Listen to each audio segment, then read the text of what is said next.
actually. What's up, chat? And by that I mean hi, Sel. Hi. Cool. I'm Chad, apparently. Chad? Yep. Hey, Oh, Chad. Chad. Yeah, I'll take it. Hey, Chad. Hey, Nick. We're really gonna focus and actually get some stuff done.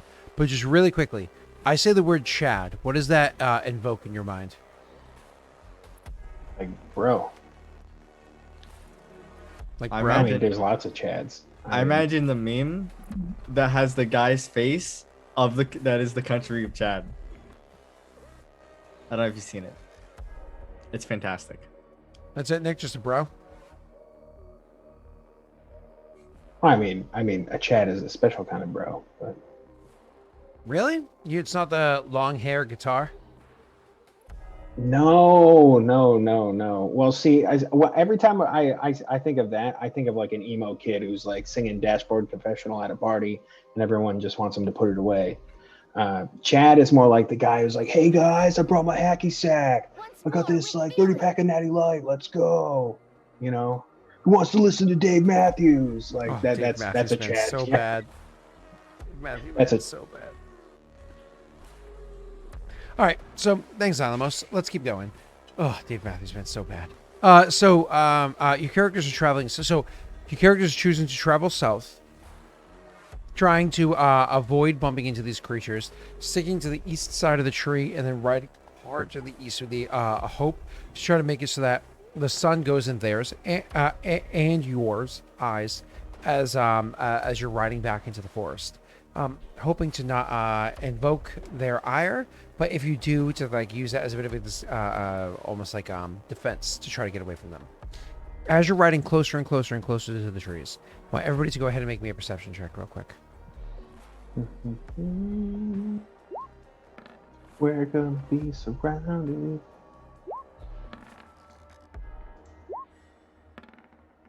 Would anybody like to modify the result? And by the way, everybody, sorry about that. It's OBS or Slobs, I should say specifically, has been crashing a bit lately. OBS has been too, because I've experienced that on Lost Initiative as well, which I use OBS for Lost Initiative, Slobs for this. But anyways, it's just occasionally it's just not running anymore. It's just not responding. I don't know why, but that's why the stream crashed on us. Anybody want to modify that? Do you want me to lock it? Yeah, you're close enough. Or not. I So- nicked it. One of the things that you notice is, one of the things that you notice is, as you're traveling along and down there, and it seems like because you're picking up your pace, right, to try to make this a bit quicker. Yeah. One of the things you notice is as you pick up your pace, it seems like almost like that activity comes up as suspicious to the Hafue, because they end up jumping into action and start moving a bit quicker towards you. They get up and they're on foot, mind you, and they start kind of like jogging in the direction of where you guys are. At least at first, that's what they start doing. You guys get closer to the trees, and then you realize as they're jogging, occasionally, one of them will have kind of like you're not sure what the creature is, but it looks kind of like the way it moves makes you think of like a dog or a hound, right? But the way that it looks almost looks kind of like a deer or a gazelle or something like that, right? So it looks like that, but it moves differently. Its legs are structured a bit differently, a bit broader at the bottom, bigger pawed as opposed to hooved. Or whatever these creatures are, they kind of don't look familiar to you at all. But occasionally one will come up and you'll see a Hafui kind of jump on it and start moving quicker ahead, like another one and one more, and they'll start moving quicker to kind of like catch up to you guys. These things moving very rapidly in the terrain that you're in. Either way, as you're getting closer and closer to the tree, looking up into it, you can see, as I said before, here there are a bunch of Hafui that live around it and in it, as well as many other different creatures, different types of birds and so on and so forth. Also, you can see there's different types of apes that live up there as well. Now, Tessel, you probably have never seen monkeys or apes before, so this would kind of catch you off guard. And it's funny that you see these ones because something strikes you as strange. You see a bunch of these weird creatures that are kind of like small with these long arms and these tails that kind of like swinging through the area up there, moving together in small groups. But you also see other ones that look a bit larger, almost about the size as you are, that are watching you. Kind of like watching the way you move and everything about you, seem to have a bit more of a keenness to them. Whatever they are, you aren't able to identify them. But probably the most frightening thing that happens as you guys get closer to the tree is at one point in time, you see from the top of the tree, from way, way up high in the tree, there seems to be something that comes out from up above. It's a really large bird. A really large bird. Like, I've described to you how tall this tree is. It stretches up at least a mile. That being said, that bird can be seen. It's a really large bird. And it seems to be making a swirling diving pattern. Like, you can see it coming down quickly as it's starting to make its turn round the tree. You know when I made the joke about being grabbed by a flying creature? It's less of a joke now, as he points out this flying creature. Knowledge nature. Go ahead.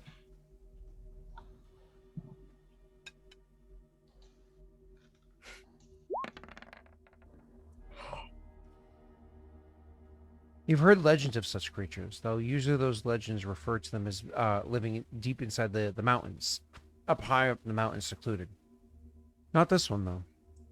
Its color pattern, large and beautiful as this creature is, suggests that it may be a different breed of it rather than the colors you had heard beforehand. The colors of this one are almost like a rainbow pattern. The colors kind of like moving differently along the wings up to the tips, being the brightest colors amongst them all. Nonetheless, the legends of a rock are certainly something that you know of. Their name Rock is not without, obviously it's ROC as opposed to ROCK, right? But that name Rock is not without having its own merit alone. It's said that even the eggs of these creatures are as hard as stone and cannot easily be cracked by just a regular person smashing it with like a basic hammer or whatever, right? Like these massive birds, you can imagine the appetite that they must have to maintain their giant size. But more important than the sheer size and ferociousness of this beast is that it's not even a true beast. If legend serves you correctly, they're actually keen. Very keen creatures, even understanding the spoken word when fully mature. But most importantly, even beyond all of that, is they're extremely territorial to those that they see as being trespassers.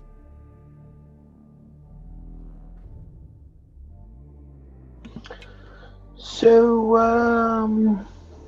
yeah, I'm just gonna kind of nope right around, and yeah.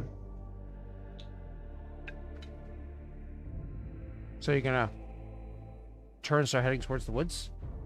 Yeah, I mean, not like aggressively. We're just gonna kind of like, all right, no sudden moves, but yeah, we're gonna make that circuit. No sudden moves, just hard 90-degree turn and. That's funny that there's a rock there because I was making that as a joke. Were you? Yeah, I didn't. The bird thing was like, oh yeah, we're just gonna get killed by a bird next. Oh. Well, you see it swooping down and around. As you guys are making your way away from the tree, you can see that once again the Hafue are now pursuing you even more so. Following behind you with these creatures as I previously described, a good 15 of them now mounted and chasing along behind you. As you're moving away from the tree, you're pulling away a good mile away, a mile and a half away now. One of the things that you notice is that the rock is no longer coming down, dropping in altitude as it's coming down. It's probably staying about halfway up the trunk, halfway from the ground to the base of the actual canopy. You can see that at that altitude, it's continuing, however, to follow along overhead from where you are. And if it overflies you, which it easily does so, it kind of like digs wide, swooping turns around to make sure it circles back around and watches overhead.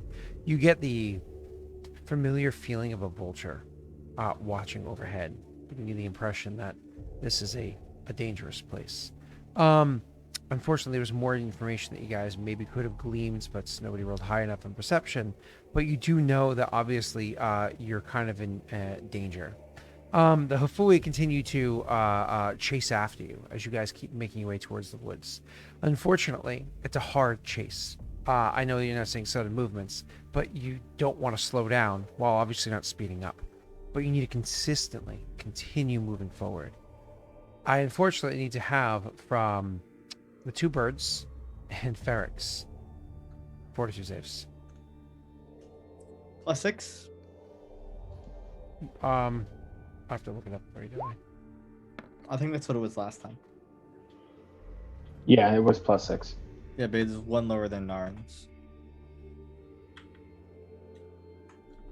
Mm-hmm.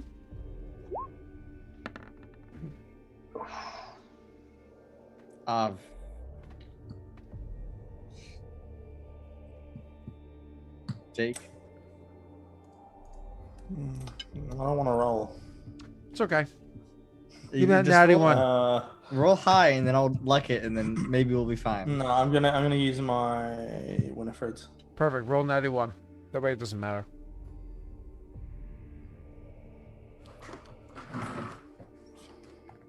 Your fortitude save should be good.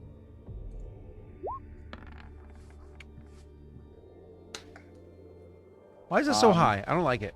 Should I try to luck it, boys? I put the Winifred's on it. That's why. Mm. I'm gonna luck it, I guess. Is because what? I don't know what the DC would be. Maybe 10. Or can I luck the animal? Mm-hmm. Oh, yeah. Yeah. I'm gonna. I'm There's gonna- nothing there. Oh, hold No, up. yes, I was gonna say no. Look, you- Tyler literally just popped in and gave you a luck. Sorry, Okay. go ahead. I was just eating a piece of broccoli. I didn't know if... I wasn't love you, rushing when Tyler. had some. That's all I have to say. I got a 10. That's all I was trying to hit anyway. Oh my god. So Tesla's mount is slowing down. Unfortunately, it's not a Fuck. matter of the mount being lacking strength. It's a strong breed, strong mount. It's well trained. It's in its prime, so on and so forth. Just unfortunately, not being a particularly skilled rider at riding this thing, Tesla's not allowing it to hit its full stride, its full efficiency in what it is that it's doing. Right. So the mount is trying hard to charge along, but. Again, it's just Tesla's not. The same thing would happen if any other person that's not familiar with riding a giant friggin' bird sat on the saddle, right? Either way, so the thing is slowing down, not wearing out necessarily, just doing the best it can to try to keep up. You can see that the Hafui are drawing in closer and closer. Gets to the point where, as you guys are getting close to the tree line itself, a good half mile away, the Hafui themselves are a little bit more than a football field, a little bit more than 300 feet or 100 meters away, right? As you feel it coming in. I don't know if your characters would want to slow down and parlay, maintain the same pace, or screw it, pick it up for that last sprint to get at least through the tree line.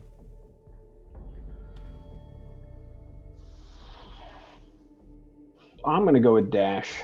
Let's run. Awesome.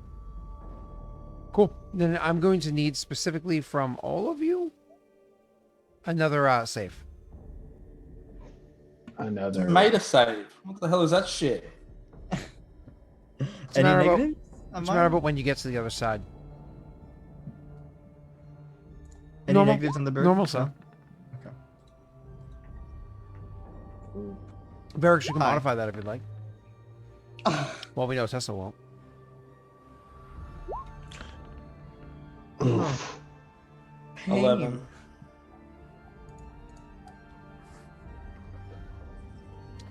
Tesla, I nicked it. since yours rolled a natty 1, can you go ahead and roll me your fortitude save as well? Yeah. I'm gonna add my charisma modifier to this with charm luck. Go ahead. So add 5. Hold on, 3. So you have a 10, an 11, an 11, and obviously the natty 1.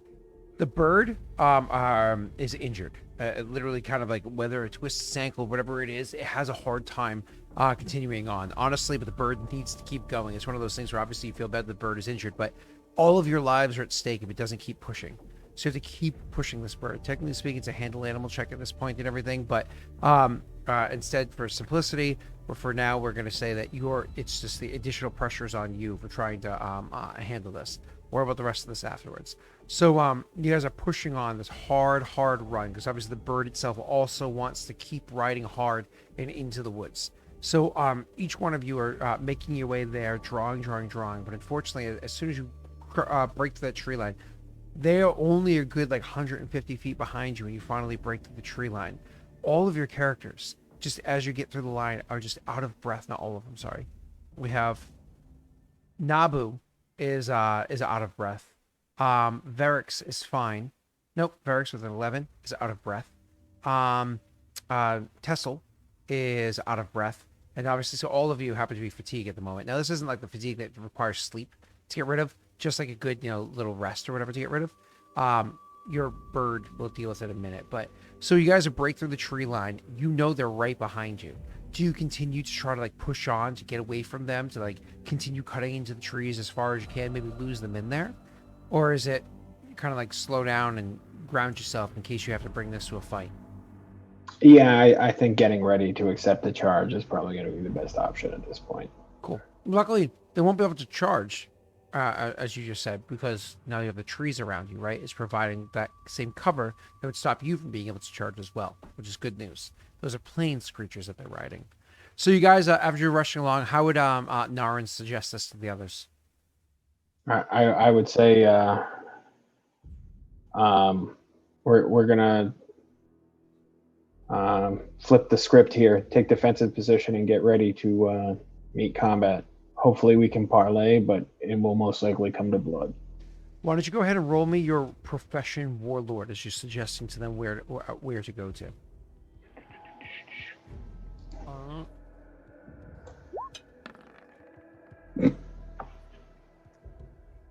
You make suggestions as you head to where it is you want to. Both their characters, of course, see different ground that might better suit their skills. And so they might listen to yours, or they might go to theirs. Doesn't matter. No additional benefit incurred from this. Your characters spread out a bit, but not too far. Obviously, you want to be near enough to 80 one another. And take to various types of high ground, or whatever you think is favorable to you. Obviously, so you would dismount. And you prepare yourselves. The Hufui do come into the woods. And they do spread out a bit, as they always do, looking to surround you. But they don't try to do a full encapsulation. You do like a half moon, a little above, a little beneath, and mostly in front of you. Not all the Hufui are able to make it in either. Perception check to see how many made it in.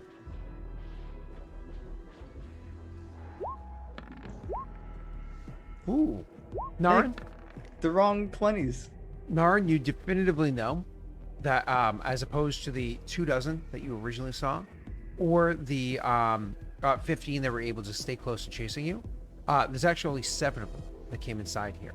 The way that they move and whatnot, and the fact that they like try to like shake up bushes and whatever nearby, kind of like moving around stealthily, they intentionally trying to make their numbers seem greater than they are. But only about 7 of them, or I should say only 7 of them, came in here with you. You can definitively see that. Nick, with your super high perception, why don't you go ahead and roll me a sense motive with a +5?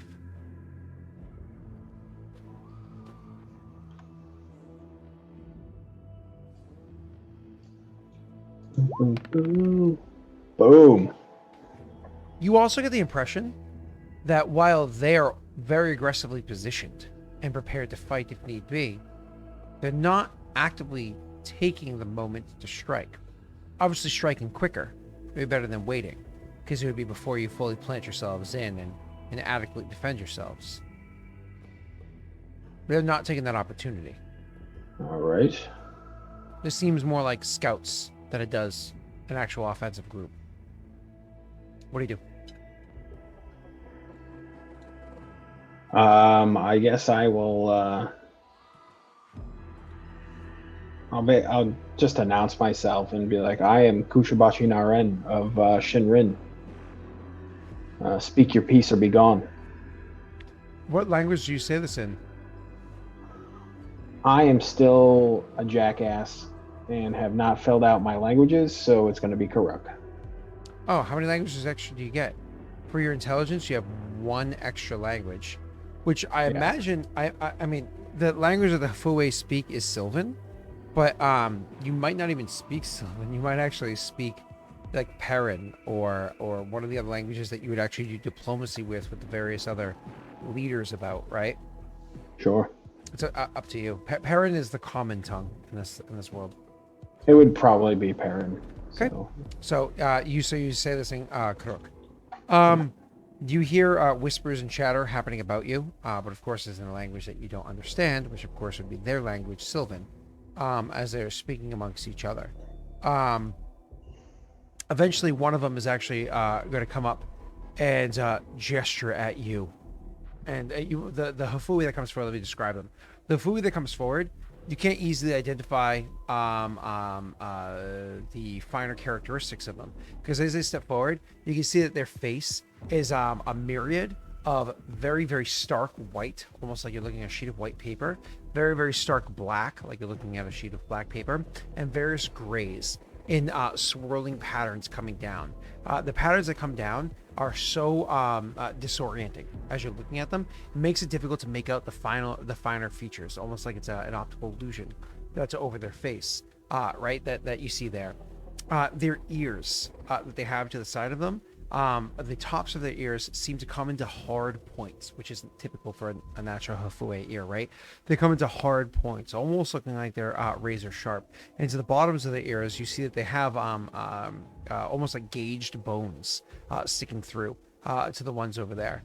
The clothing that they're wearing is made out of a combination of light woven material, probably out of whatever grasses it is that's out inside the plains, and a bunch of different feathers kind of like woven into it. So it gives them a strange look.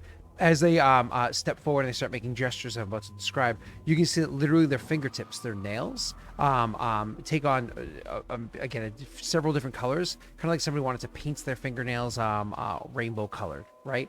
Their actual eyes themselves are a vibrant purple. Again, not a natural color to Hafue, but it's part of their culture that they cosmetically change themselves magically permanently. Anyways, so this creature comes forward and they gesture at you. And they gesture kind of like, they're like,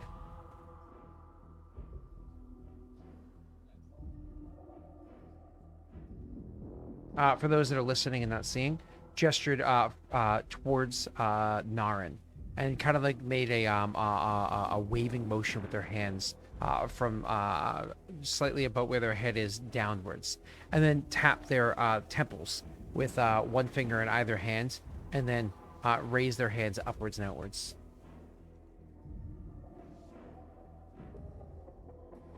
They want my women. What? Kill them all. No. Shit. I'll try Perrin. Sure. So you say something in Perrin? Yeah. Looks to one of the other ones, and again speaks in a language that you don't understand. That person responds. You also don't understand. Go ahead, sir.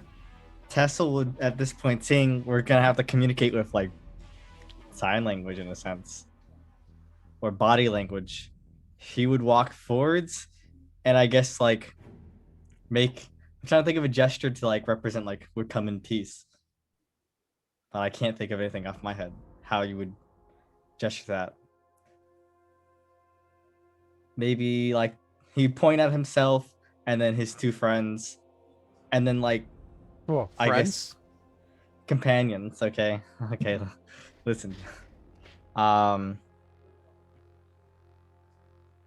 He would point towards his weapon, but have his like point towards it and hands up, and then would I guess like he would extend his hands. Okay. So he looks at you, you point outwards, you point at your weapon, and then put your hands up and stick your hand out. Watches what you're doing. Looks a little bit to the side to one of the others, and then he looks at you, points at himself, points at his companions, points down at the blade that's by his side. He does definitely have a blade, and it is made out of steel, to be clear. Points out the blade by his side, opens his hands up, and then he extends a hand outwards. But there's a bit of a distance between the two of you, especially since he's small. So it just kind of like does that. And if your hand stays outwards, his does as well. Literally looks like he mocks you. I'm saying he. You have no idea if it's a he or she. Or them. I'm trying to think of what to gesture to them.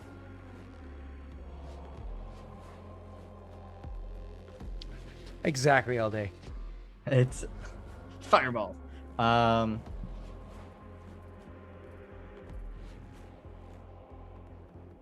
prefer disintegrate. Don't talk about that. Neil's around. He would again put his hands up, point to his two companions, and then point like towards the exit. And you're like pointing to me. I'm hiding behind a tree. I ain't in the open. And you're just gonna out me like that? He's there behind the tree. Okay, listen. Yeah, because the big old white orc in a sea of green is not going to stand out. I'm behind a big tree. Okay. They don't have people flanking us at all. So by the way out, you mean back east? Yeah, back east, like, and then I'd take a step back and like turn, pointing like us leave. Then point to them and you stay. So you're like,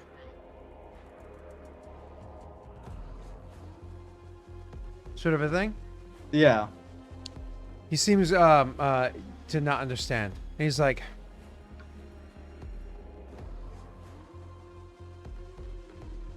doesn't seem. Yeah. He nods. He's just like. Okay, Jake. The Daelish used to border this place, right? Correct. Yeah, so I'm gonna speak in Daelish and say, "Do you speak the language of men?" When you say that, they when you sorry, my apologies. When you say that, thinks for a moment, and one of the others calls from the side and says, "Talk little." Okay. Tessa Talk would, little. he would actually speak. I speak. Oh God, is Varric's gonna be our fucking diplomat? No, I speak Exactly. Daelish as well. Oh, you do? Yeah, so when you said that, Oh, well, Tessa looks didn't know like- you spoke Daelish. He'd be like, I speak this language. Very good. Mind you, this is another campaign where Jake's like, "My opportunity for RP, boys. True blue Viking here." Oh, you? All right. It just works out.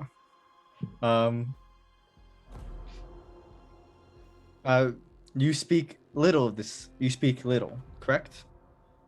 Talk little. This is again not the one that you were originally seeing. This is another one coming around to the side. There's another one coming around from where they were. To be clear about the way they. What up, destroyers? Hey, Rena. How are you? So, anyways, a destroyer chat with love. I don't know if you can destroy with love. I don't know. I mean, it would hurt Nick. Oh, yeah, that's a good point. Nick, you haven't met Rena yet, have you? Nope. Yeah, you'll have to meet her eventually. She's lame, but what are you gonna do? Do I have to? She's actually met Eric. Oh, it's just funny enough. Like IRL met Eric. It's just kind of funny. Oh, in a Zoom call, we did meet. Wow, forgettable. Yeah, forgettable. Yeah, remember that, destroyers. Rena is forgettable. So, anyways, she's like, "I just raided you. Why are you being mean to me? You're such an asshole." So back to the game. Where were we, Sal? Sorry. I think I was speaking. Yeah, what did you say?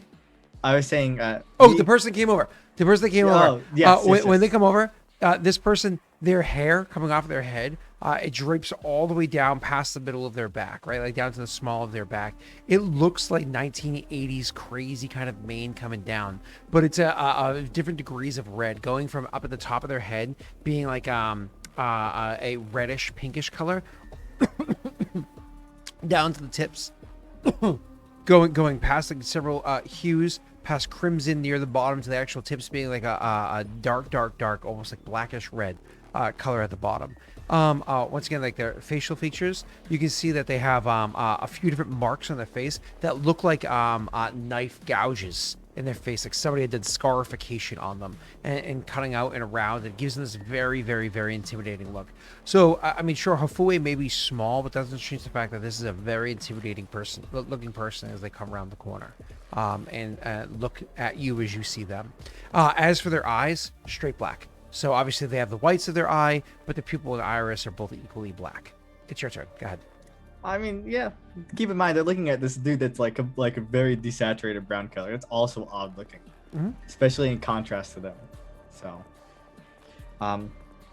we want leave, no fights. You want fight? No fights. Leave. Us leave. What? You.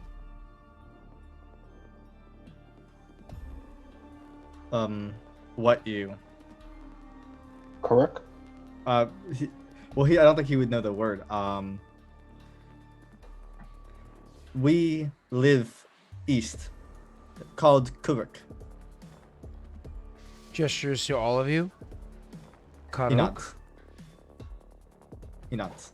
It turns to the others. You can see they're having a conversation amongst the others, and looks back to you and says, "East."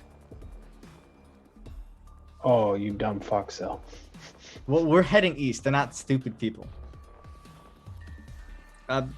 Kuruk live all around. Karak.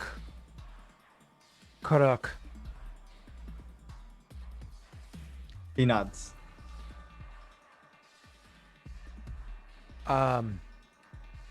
Karak. And Karak. He's like Kuruk. Like he's like on like his right. Kuruk and then Kuruk. And then he like gestures like it's like a half semisphere around. Yeah. He's thinking for a minute as he's trying to understand what it is that he's saying. And he's like,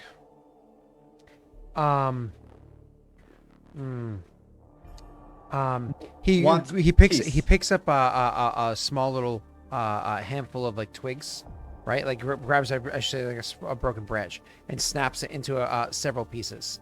And then he says, "Karak," and he holds a handful of branches, and then he snaps it many, many more times and holds in his other hand many more branches. Karak. And then he holds both hands up. One with a couple of branches in it and one with many branches in it. Oh. He's asking how many of us I think there are. That's when I would go, Karak. Well, I would you would hear the word, so you would get also what he's doing, I guess, at this point. At least if I get it, I don't know. He's trying to think, is it better if us to seem like we're large? Maybe not, because then we seem like invaders. I think we look like invaders no matter what right now. Judgment call, Tessel. Judgment call, Tessel. You wanted to step up. Yeah, but Tessel's also like a peaceful dude. So you're a peaceful dude that just takes slaves and shut up. Burns Okay, we thousands. don't need this. First of all, we only kill people that are trying to kill us first. Sure. It's true. It's factual. Anyway, he points to the hands of less. Kirk. And then he points to the hand of his like a lot of pieces. Half away. Like a question, like half away, lots and small of us. When you say that, he takes the hand with a few and puts it into the hand with many and says, "Half away." Mm-hmm. And then he places them down and he thinks for a moment. He goes, Karak. Karak. Some, not us, where we are from. Some. Some. So Oh, grab the sticks and just go, Kuruk? No? Small amount of sticks? Kuruk? Kuruk. Yeah, come on now. Let's go. Yeah. Or just point to Jake. He eats them. No. oh. He thinks old tradition, Kuruk. Oh, you lost Nom. him there. New So, Kuruk. No. thinks for a second, and then responds and says, Karak. Barren lands. Some.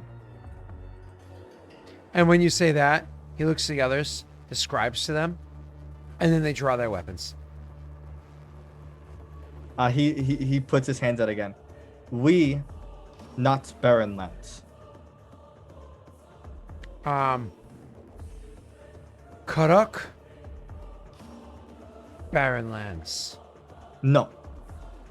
Points his sword at you, and then will point like clearly over your shoulder. He nods. We leave. That we don't want to stay. Points his sword at you again, points behind him, and shakes his head very deliberately. He nods. Okay. They all leave their swords drawn. Tessel starts to walk away. Cautiously, of course, but. And then he says, Kirk, let's go. And you start to leave. They watch after you as you go. You guys don't have to roll a perception check. You can kind of assume, based off little noises and whatnot they hear here and there, Narin, that they scout and follow you for a little while. But probably to whatever degree of comfort that is for them. They're dressed differently and behaves differently than the Hafui that you've encountered in the past. Like, for instance, they didn't seem to know what the hell you were. So that's definitely different than the typical Hafui that you've encountered beforehand. So they only follow you so far, a couple miles, and then they leave it be as you guys, I would even say only like a mile and a half. And then they leave you be as you continue traveling on as the forest gets even more and more dangerous for the characters traveling into it. I imagine after you know you've lost them, you might want to stop and kind of chat with one another, confer about what it was that just happened. That's fine. Yeah, so as we're riding, I'll see. I see you had your usual impact.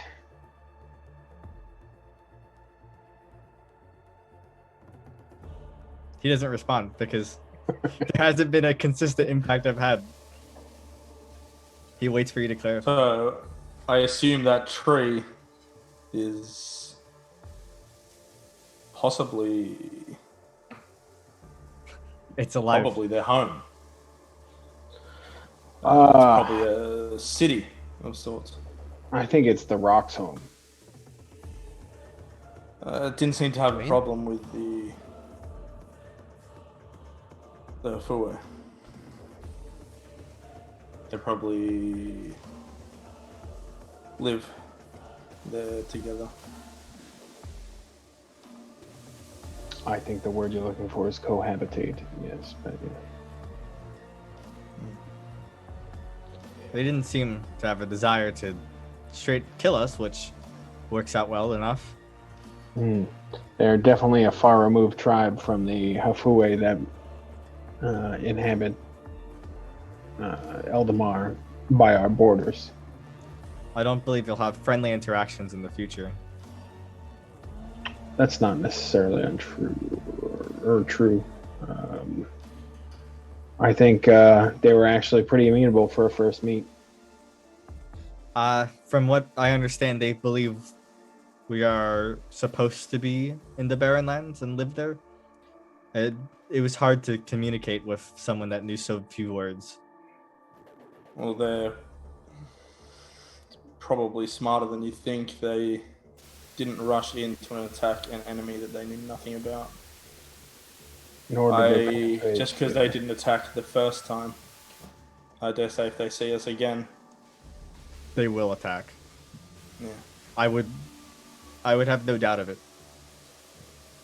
I think there's means to make contact. Either way, like you said, they didn't penetrate into the forest. They weren't really mounted or geared for it, which tells me that it's not their normal hunting grounds anyway. So if anything, we can at least push out this far.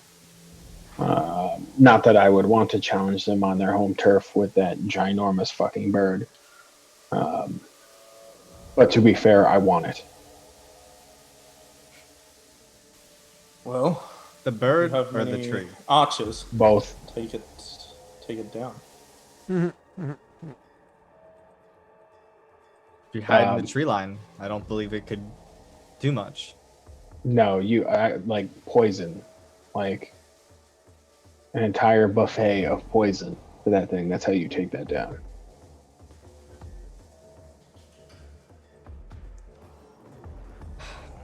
Well, I think it's best we make haste. Or he looks at the bird. Do you have any way of trading him or relieving the bird's pain? Not unless I can do it with a handle animal check. No, that's a medicine or heal check. Yeah, don't got that either. Then it might be best I go on foot to not injure him anymore. Rather him rest for when, if I need to hop on him, he can at least go for a bit instead of Makes sense. now. All right. So, Nick, are you going to need from your survival check? Jake, you want to assist, I imagine? Please. Please. I want to get out of these goddamn woods. You took the high roll. I'll take it. Okay, so that's a 17 total. Do you guys have the same modifier? I think Jake has one more. Jake is the actually 7. one more, but Jake obviously has a penalty because of blah, blah, blah, blah, blah.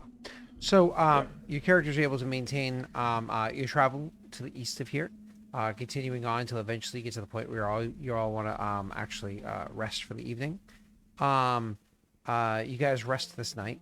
Nothing that we need to roll for or deal with at the moment. What I do want to say is that tonight, Tessel, specifically while you're sleeping, one of the things that you think of when your character kind of like he doesn't realize he's sleeping, I should say, that he wakes up, obviously, so I should say he is in his home, handling the various tasks that he has to handle, and is told, of course, of dangers that might be down inside the mines. Something that needs to be looked after, something that he himself would want to see after personally. Make sure the structure of a particular shaft is well maintained, et cetera, et cetera, et cetera. So he would go and investigate it himself. Bring with him I can't remember one of the advisors, but one of them is actually really good at the shaft as well. So you bring them to handle the shaft with you. And the two of you would go down there. And one of the things that you're going to typically use inside mines is any way to safely increase the amount of light that exists down there. So mirrors or large reflective surfaces are something that you would typically use, if possible, in areas where you can keep any light source that is as little to flammable as possible. I forget, did we define whether or not you have a miner's lantern? I think you do. I never bought one, but you said I have one, which would have made sense. I just didn't know if there was one. Yeah. That's what I thought. Yeah, you did have one, because miner's lanterns are specifically designed to diffuse the heat before they actually get to the surface. That way, they're less likely to spark the natural gas wells that exist down in the mines. Otherwise, kaboomy and death.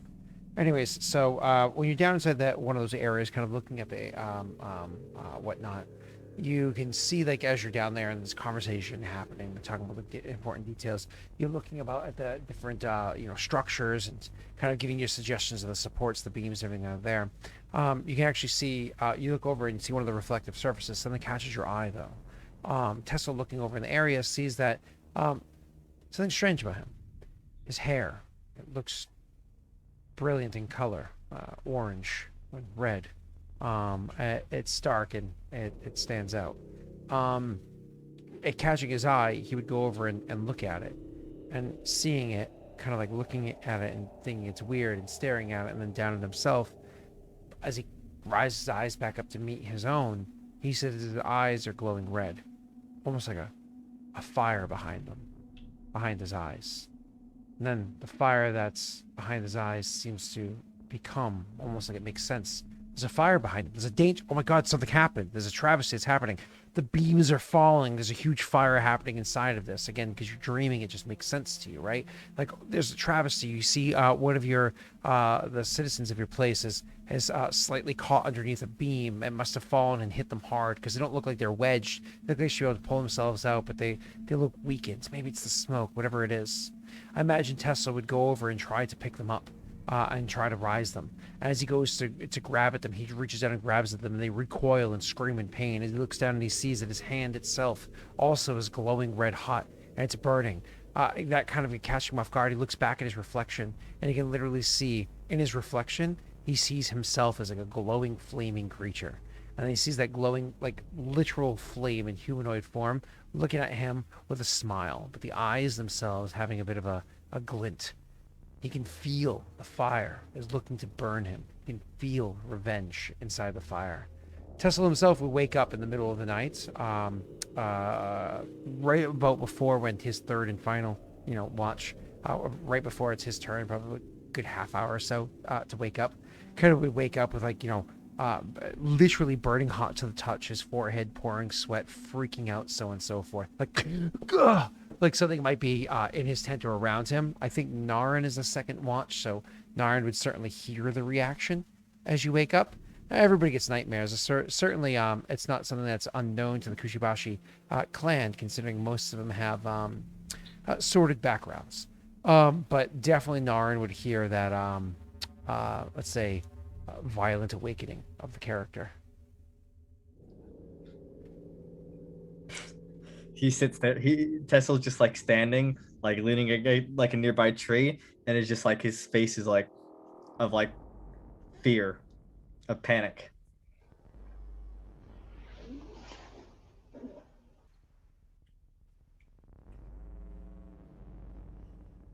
I don't know. Naren would just look over at you and be like, "It passes with time." And that's it. No, it's not a nightmare. It's remember the elemental, the creature that was summoned to hunt me. I had a dream of it inside one of our minds, killing our people, my people. And I don't know if I trust it to just be a fake reality. Until you verify it, that's all it is. And we can't go any faster with the bird wounded.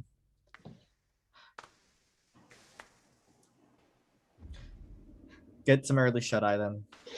I'm already awake and I'm not going back to bed. Suit yourself. The rest happens normally. The characters can next day go and travel some more. Varix and then Naren, kind of roll me your survival checks as you're making your way further east. You're trying to get your way out of here. If you roll well, we don't have to trigger a D100 roll. Please. Varix gives you the +2. Nick. Remember that said roll well? Man. Oh my god.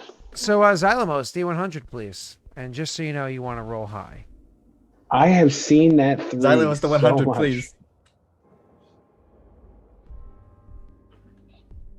What am I gonna luck a 3 with, dude? Just to get to 10? No.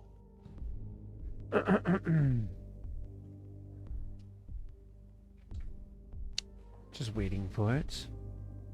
Is that 7 with the +2? It's a 9 with the +2. Oh yeah. A 10's not going to be good enough. I don't think we have any luck left anyway. I would say if it could hit a 15, then I'd be like, yeah. But I don't think a 10's going to go. Xylamos. No, Xylamos is probably on mobile, hence the delayed response. You had one job, buddy. It's a 38. So the next day, your characters are traveling deeper into the woods. I'm gonna need you to go ahead, Nick, and roll me a nature check.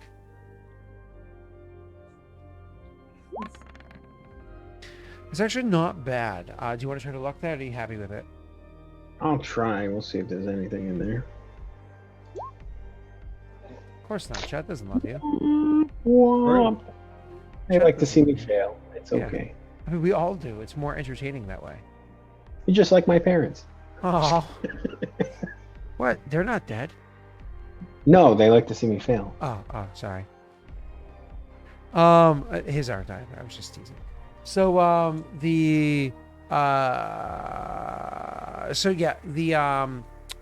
you guys continue traveling along.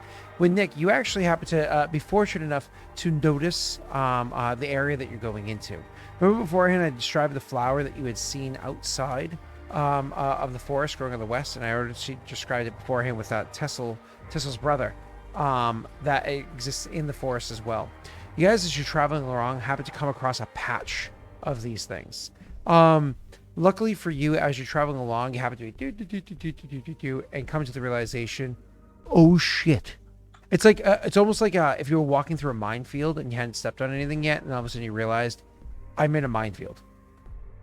You come to a realization of where you are while you're here. Now, being inside a field like this has two dangers to it. One, if you trigger the pollen of these things, it can cause your characters to fall asleep for periods of time, which leaves them exposed to all sorts of dangers. But also, two,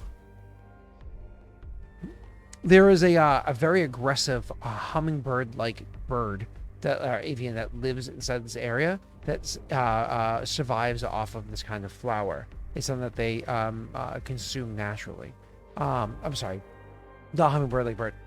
It's a type of bee that exists inside this area that is that survives predominantly off this flower. It's what they use to make their honey, their nests, so on and so forth. That can also be very, very dangerous. As soon as you come to the realization that you're in this field, I don't know how your character would react, what you'd want to do. I'd probably just come right out and say what the situation is. Looks like we're in the middle of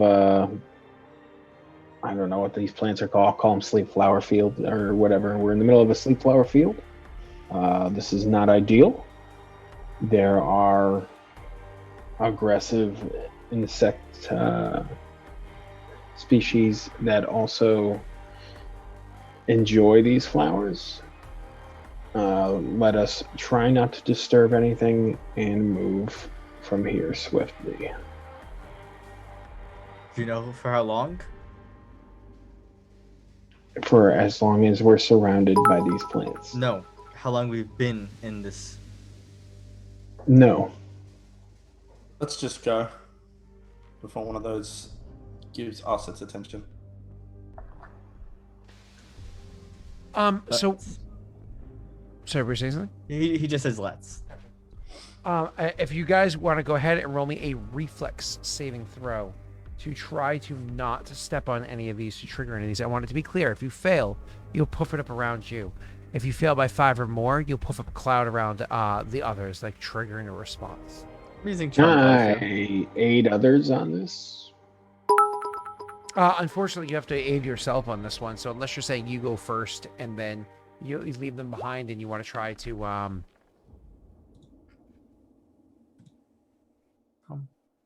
So I'm adding my charisma mod to this. Okay, which is what? Oh, you're applying it already. Cool. Yep. Eric's good roll. I'm Wow. fine. Oh, okay. Nick? It's the only good save swashbucklers have. Right.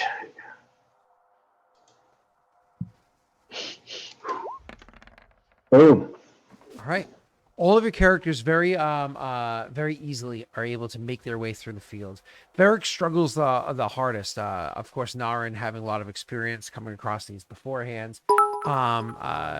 Tesla just being very nimble and observant, and Varric's just kind of Yeah, you know what? If Varric's occasionally trips over one or poofs it up, he just kind of covers his mouth and wafts by. I mean, let's be honest. He grew up with actual Karuk of the Barren Lands. He smelt worse things. Okay, he's fine.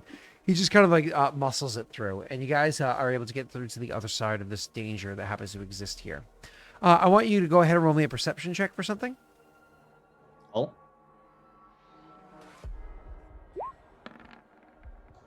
Mm-hmm. Okay, cool. It's actually Varric's that hears, since he's so far behind and triggers the most of them there. It's occasionally Varric's that hears the...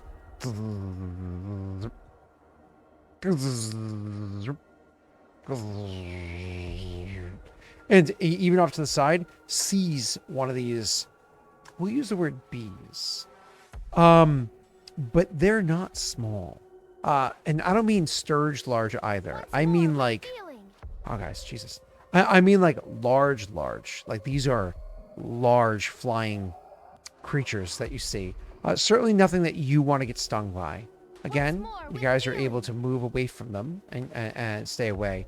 But you only hear occasionally 1 or 2 buzzing at a period of time. So hopefully that means that the nest or hive or whatever it's called is far away from where you are, because it's a little bit frightening. Either way, your characters are able to remove yourself from the situation, unless you choose to engage for one reason or another. Rather not. Once more with Okay, cool. All right, your character's able to move on. Nick, hopefully get me another good Jake person. Nick, survival. Let's get out of here once more with feeling.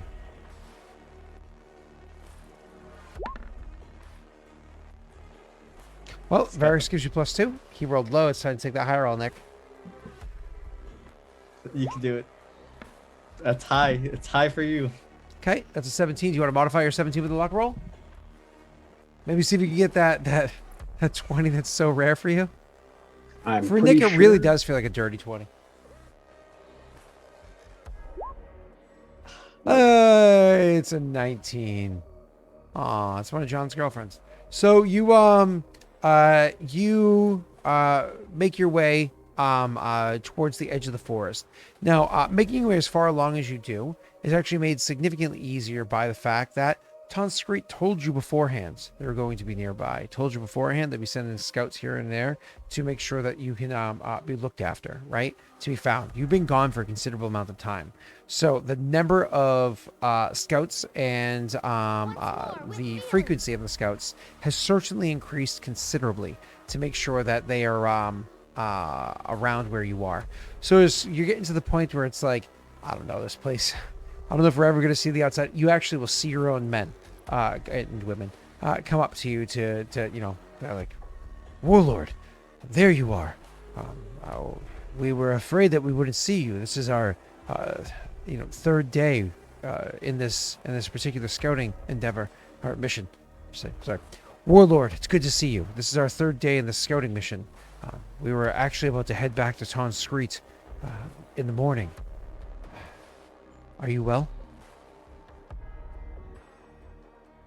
Fine. Everything's good. We've got an injured bird that needs tending to. Well, if you'll camp with us, we'll see to the wrappings, make sure it's taken care of. We've unfortunately seen a lot of the dastardly Hafue around. Have you heard word from my clan, Clan Shado? That's not a responsibility that's of mine. I wouldn't have. I highly doubt that a fever dream from this morning would make waves. It was a couple days ago. Was it a couple days ago? It was yesterday. Yesterday. I'm sorry. From a day ago. Would it make waves enough to have reached my scouts in the middle of Eldamar? If it was your people, you would also be worried for them. I'm just stating facts. You can state all the facts you want. I believe I just did. So your characters are going to my apologies. Your characters are going to be able to spend the night resting, one last time to see if anything happens at any last events this last night here. The percentage chance is much lower because of the fact that there's a greater number of you, but that doesn't mean that you're safe. And just to make sure that we know that that's known to not be safe, let's have an LD roll. Let's have an LD roll. Just to make sure that even though it should be safer, it's really not safer. Hasn't enough bad happened? Yeah, of course D100 LD. That's how percentage works. Don't fail us now, mama. All right. You're right, Joey. You don't. So you go ahead and you guys actually have a safe evening, and you don't have anything to worry about. In the morning you wake up, a bit more travel gets you guys finally outside of the what's it called, Eldamar, and pushing late that travel will get you eventually into that night later that day. Like we're talking a little bit later than you typically do for your own travel. We murder off Cell and Zol him back at the call. Bye, Cell. We don't love you anymore. Bye. Bye. Think is the internet cut? Or did we finally kick the Carolinas from the Union? Yeah, a little bit too much racism for our liking. We're good. Did he just did he? So you didn't remove him? He just no. My hand. I'm playing with my watch. Yeah. This isn't me being funny. So. Oh, did he? LD? Net problems the other day.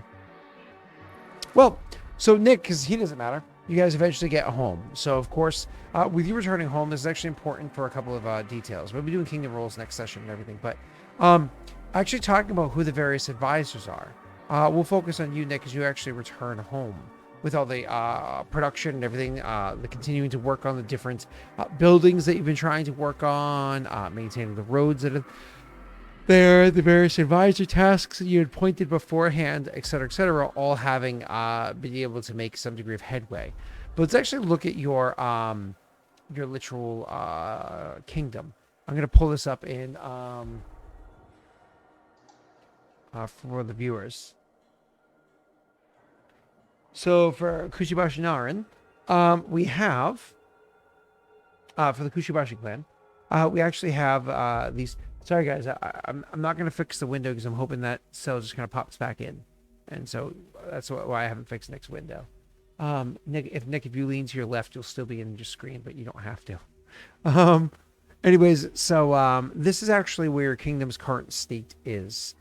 All of your positions have been filled, and some of them with new names that you don't know. So I do want to kind of go down the list of who your different peoples are so you can actually remember or learn who they are. I think there's only one real new one here. No, there's two. No, there's I don't know if I know Machinko yet. Machiko was here last session, but maybe you didn't realize Machiko last session. Gotcha. So yeah, I did, there might have been something, and then who's Eric? Eric, I think it's pronounced. Eric? Or Eric. Yep. So that's actually your Hofue. So we're going to go over all of these, one at a time. Advisors. Where is? I seem to be missing one off of your sheet. So, it's sorry for Daelric. So as a reminder, Daelric is the female, what is it? The female lizard folk, that happens to be your counselor. She has a good ear to listen to the people. It had a bit of a rough past, so on and so forth, but has a good ear of listening to the people, and the people listen to her.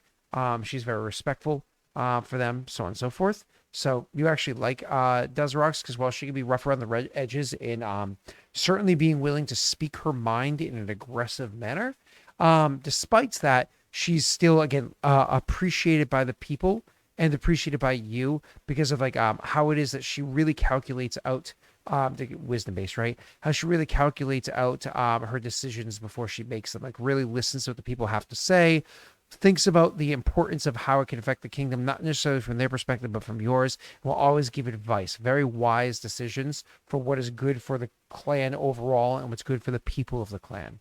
But again, not afraid to snap at you with her opinions if she feels as though that she's not being adequately listened to or being misunderstood.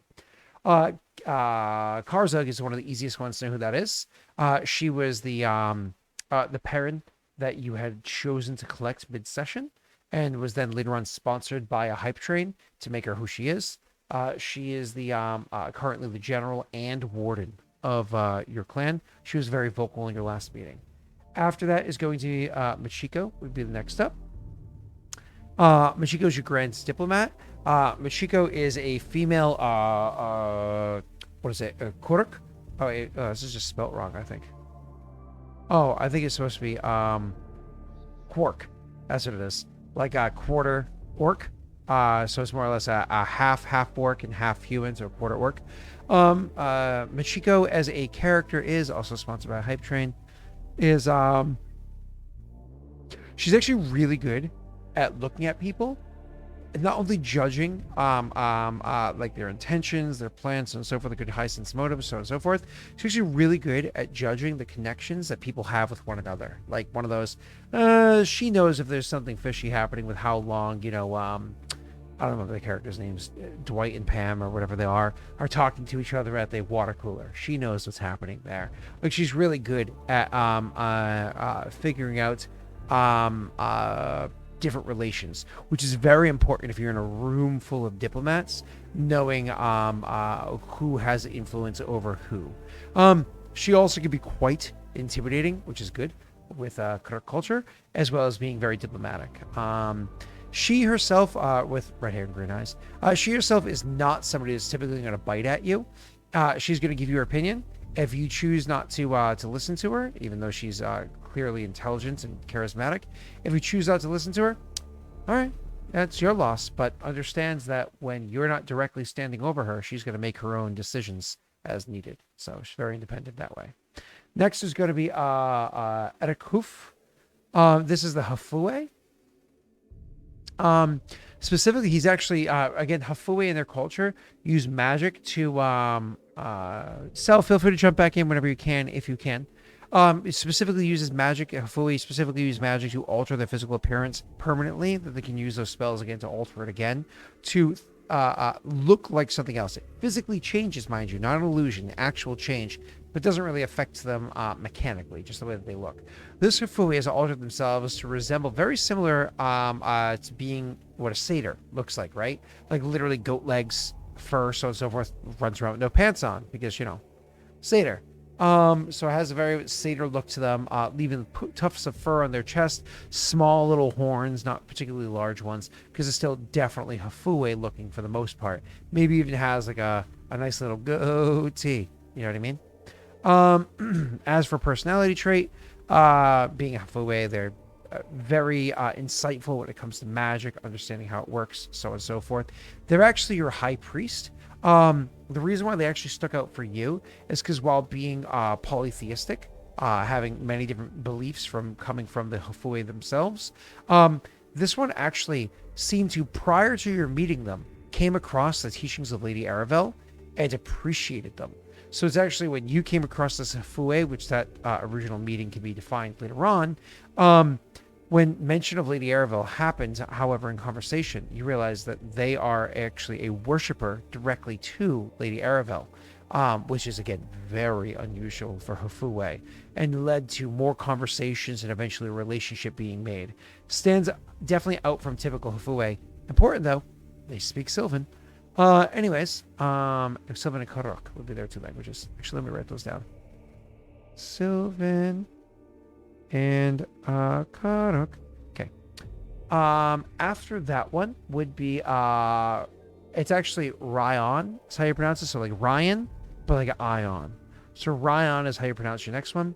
We've already described this character beforehand. Very old, a human that's 61 years old, so it's very old, right?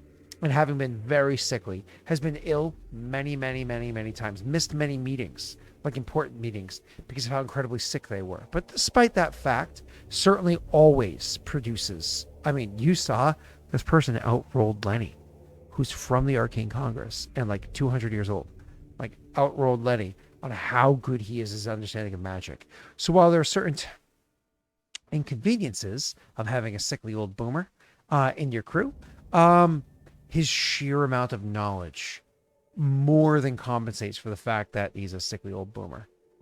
Pushing on from that one, you have Tonscreet. We've defined many times now. Tonscreet is loyal, strong-minded, but also fair. Will listen to what you say, but does not like cruelty. Will not accept cruelty, but accepts the fairness of judgment for the sake of the betterment of the clan, for the people of the clan. Though I wouldn't define them as good. I don't think the character is necessarily good. Definitely lawful, probably lawful, neutral, leaning good, if I had to put words to it.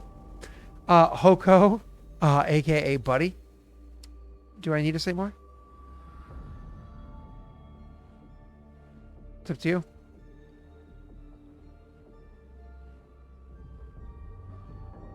We all know Hoko. Okay. Shala. We also all know Shala. We love Shala. She's been incredibly successful. I'll be honest. I haven't properly role played Shala in the past. She's actually someone that doesn't like to give she doesn't speak very often. You ask her questions, she'll give you a simple answer. You know what I mean? Ask her to explain something, she gives you just a simple explanation. She's not particularly chatty, though I've barely made her chatty in the past. And oftentimes I give like non-verbal responses. Like you ask her a yes/no question, she just nods. You know, she doesn't need to say a lot. One of the things that stands out with Shala is that her accent clearly suggests she's not from around here. You can worry about rolling for where that is from at another point in time. But Shala, you know, she's been very successful for you so far. And the last new one, is Ivan Neiser. Ivan is I didn't write down their race. Chat, I didn't write down their race. I think it's a hobgoblin, but please remind me. I'm almost positive it's a hobgoblin. Yeah, authoritative. It has to be a hobgoblin. Cool. A hobgoblin. Yeah, so Ebenezer is a hobgoblin. This is, again, another person that joined your clan a considerable amount of time ago. I mean, like, literally, even though they're a hype-trained, made third-level character, right? They actually have a Beak Lord, which is like Horse Lord, as a trait, as well as like mounted combat as a feat, right? Things that don't even make them good at their position. But the reason why I have this is to define how closely linked to your character they are and how long they've been a part of your tribe, right? Your clan. This is important because, let's be serious, is Naren going to just allow his assets to be controlled by somebody that just joined the clan recently? No. This is somebody that would have been around since the early days of Shala and Tonscreet, right? This is somebody that's been around for a long time. As for the personality of Ebenezer, one of the things that you appreciate and get annoyed by Ebenezer is that they are they have no charisma, but they're very wise. They're very frugal. It's one of those things you're like, all right, we're gonna have to armor the men. We need to make sure that we get our hands on new weapons. We need to make sure they're up to shape and get a lot of the armor replaced. And Ebenezer would have responses more like, whoa, we don't need to go wasting assets on things like new swords. We've recently purchased grinding wheels. They should be ground down to a fine hone. They can last several more battles, maybe even years to come at this point. As for the armor, we'll have to make sure that we take from the other armors that were already set to be thrown away. I put them aside. We can salvage pieces from that, patch the armor, save the assets. We don't want to use them yet. I mean, it's cheap as fuck, as Joey just said in chat.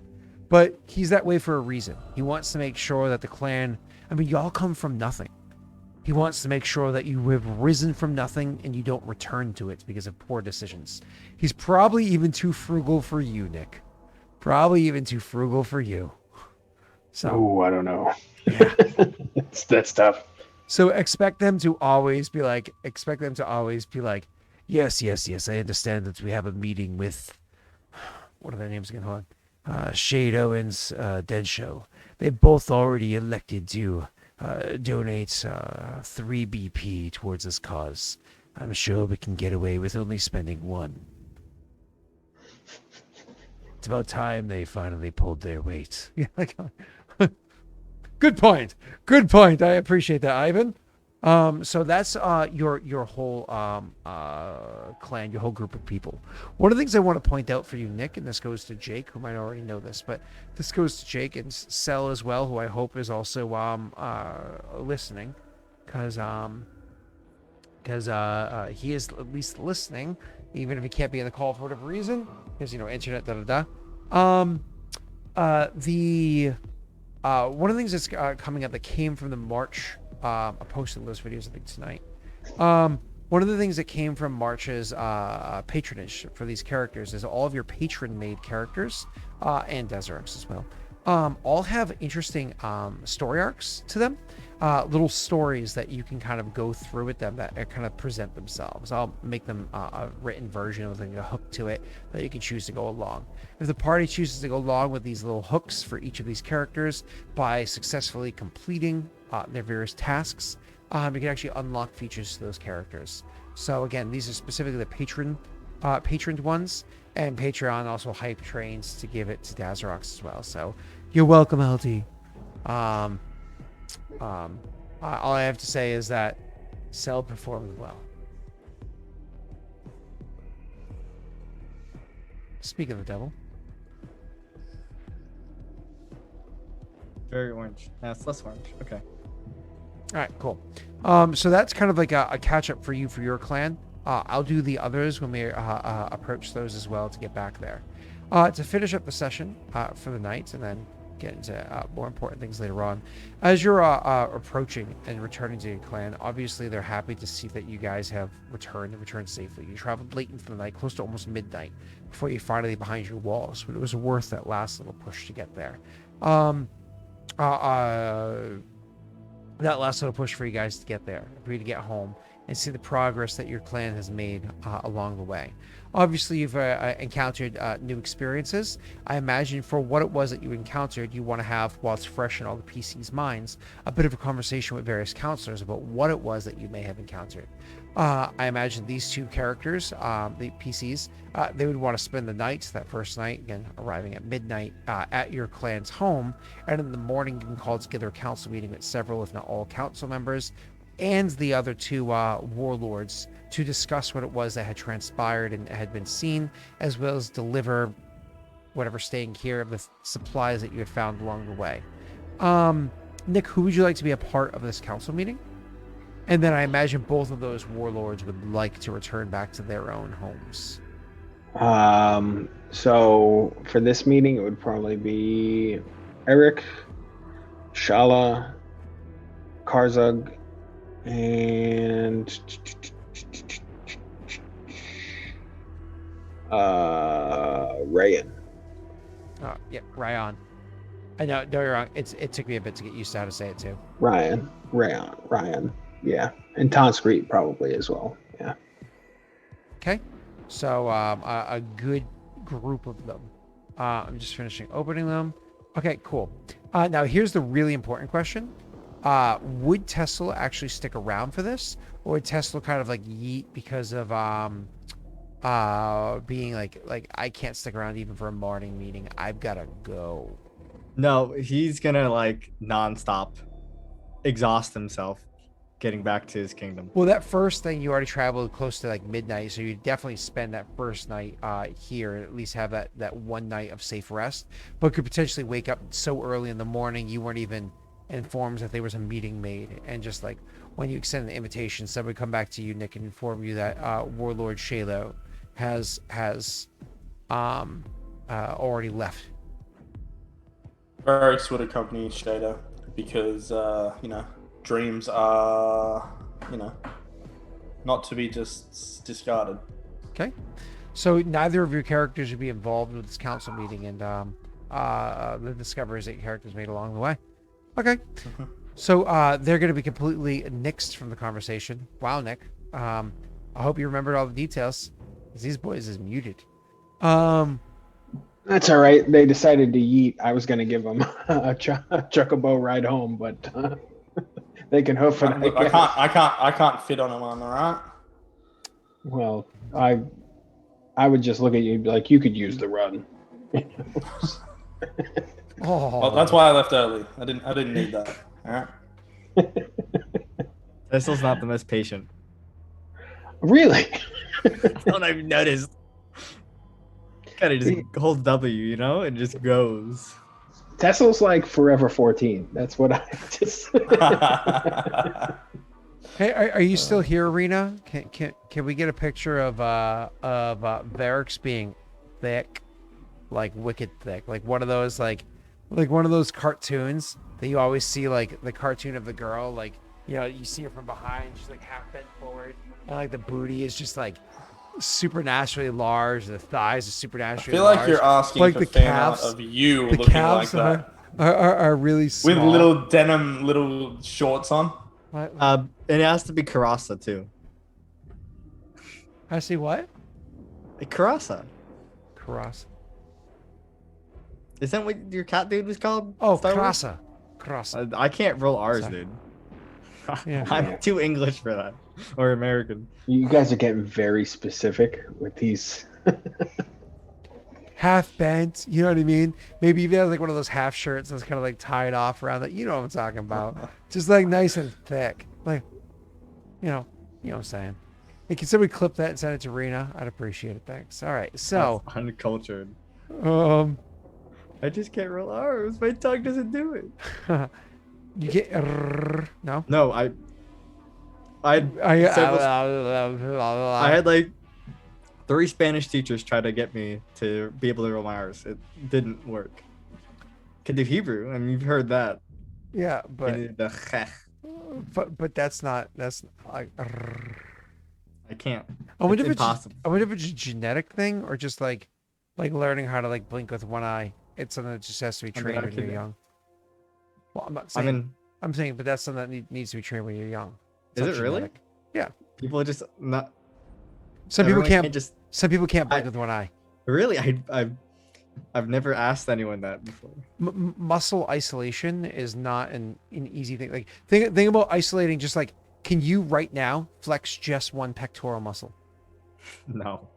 Exactly. But there are many people that can.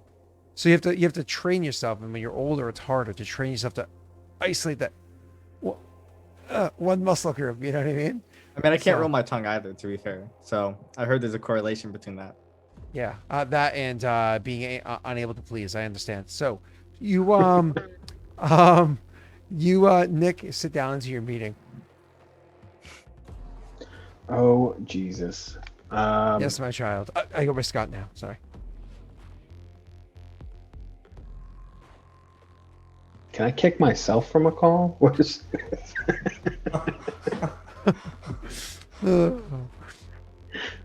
He just goes downstairs, grabs he's American shotgun, and just shoots his router. That's right. For all of you international viewers, in America, we all have guns. Every one of us. All Actually, I of have us. like a gun bayonet at the end of my gun, so my gun has guns. Oh, And then my child has guns. There are no safeties, and every gun is loaded. By the way, of course it's loaded. It's Yeah. loaded with explosive rounds for extra awesome. Like honestly, when I pull the trigger of my gun as the hammer is pulling back, you can hear America, and it's like fuck yeah! It's yeah, and it's like my road rage gun is different from my everyday use gun. oh yeah, You know, absolutely. then I have my waffle gun. That's how I pick up my waffles, just with the gun. What is it, like an extendy arm? It's like Is it a back scratch gun too? I was imagining either you holding the barrel and picking up with the handle, or you pulling the trigger and it's like one of those like Joker bang, but it's like a spatula at the end. I was like, I want that now. oh, Oh my god. all I have to say is SMH, guys. SMH. Go ahead. SMH. You know, your boomer jokes about saying that shake my hand is really bad. It's not shake my hand. It just isn't. It's not then shake what my do you hand. then what are you trying to say it is? I don't even get the Watch meme. Lost Initiative. I'm like 15 episodes behind. So, anyways, Yes. So we'll start from the beginning. Well, the semi-beginning about that. We'll start tracing where the initial halfway sightings began, where the sprite sightings were, I'll call it the White Forest, We'll point those out. I will then give a general location where I found this light wood, because that's also a thing we collected. And then go through how Cell massacred probably like 60 to 80 different species. It was probably just genocide. He just wiped them all out. He started talking about his god. They didn't want to hear it, so he burned them all alive.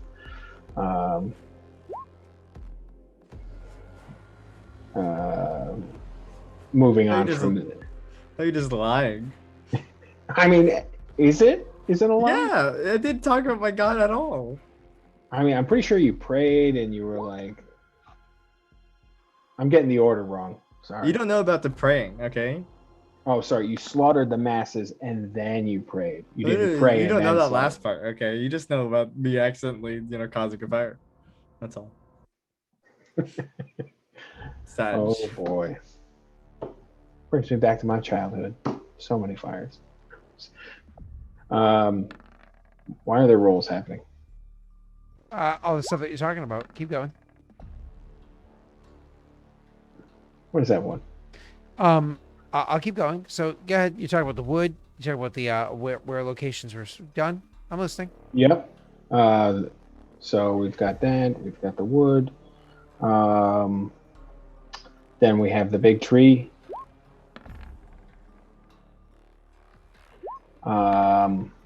Specifically, mention the displacer beasts, the flower fields, the constant state of fascination that the ambient environment was bringing out, the rock, and then what seemed to be a new species of, or not new species, but a different tribe of Hathaway who seemed to be unfamiliar with the current state of Kijixi. And then the location of the sleep flowers and where the suspected, death bees are. I don't know what they're called. Okay. So let's go over some of these results. When you start talking about the white trees that are there, neither Eric or Tonscreet have any idea what those white trees are. They've never heard of them. They've never seen them. Neither of them know them. Mind you, Eric is not originally from, technically originally from the Eldamar Forest, but grew up in Kijixi. So speaks Sylvan and has spent time in the forest, but from a young age has lived, not like infantile or anything like that, but remembers an early life inside Eldamar, but has spent much of his life inside Kijixi. So no clue what the White Forest is. When you talk about the tree that you found, that's the darker colored wood, very light, but still very hard. Neither of them know what that is as well, unfortunately. As you start trying to describe how long it took to travel in approximately what direction to find out where the white trees were, where the sprites were in relation to that, and so on and so forth, they actually do a pretty friggin' good job. Eric and his knowledge of the forests, Ryan and his just ability to just do math really well because he's friggin' smart, and Tonscreet and all the scouting knowledge that he has to bring to the conversation. The three of them are actually able to do a pretty damn good job of plotting out where those three locations are, to the point where I would suggest in your notes you write down that to re-find the white trees, you would actually get a +4 roll to try to refine those white trees. If you were to go there by their instruction, you would actually get a plus what is it? You'd actually get a +7 if you brought any one of those advisors with you and trying to rediscover it. Keep a moment to write that down. Yep. Cool. Oh, did not like that.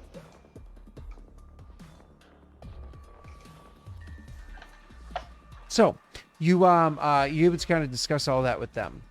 When you're talking about things like the rock, and what the rock is, sorry, not the rock. Give me 1 second. That's a different thing. When you're talking about the kind of like going to the other side, the massive tree. Again, none of them know what that massive tree thing. Nobody has any knowledge of that. As for what a rock is, one moment.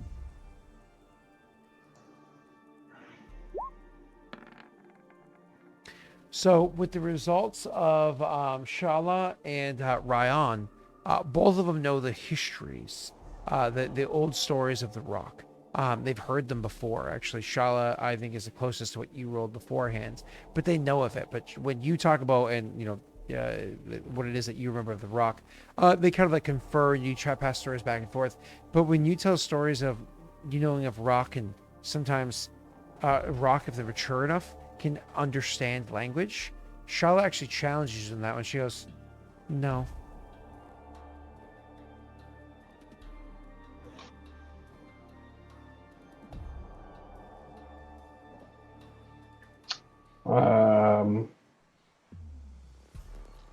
We're not in a position to prove or disprove that, so we'll put it up as an unknown.